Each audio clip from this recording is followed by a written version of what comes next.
समव्यावसायिकांमुळेच कर्जबाजारी झालेल्या इचलकरंजीतील 55 वर्षीय बिल्डिंग कॉन्ट्रॅक्टरनं सुसाईड नोट लिहून ठेवून आपल्या कार्यालयातच गळफास घेऊन आत्महत्या केल्याचं उघडकीस आलंय।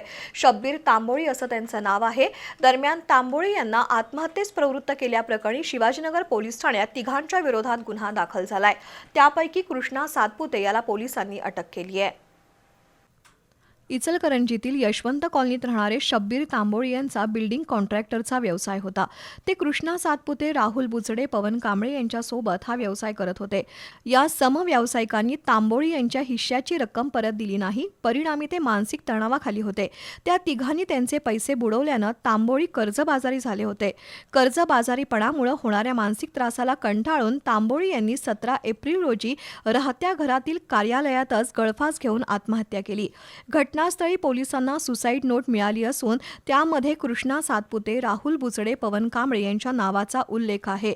त्यामुळे आत्महत्येस प्रवृत्त केल्याप्रकरणी शिवाजीनगर पोलीस ठाण्यात तिघांच्या विरोधात गुन्हा दाखल झालाय। त्यापैकी कृष्णा सातपुते याला अटक केल्याचं पोलीस निरीक्षक शिवाजी गायकवाड यांनी सांगितलं।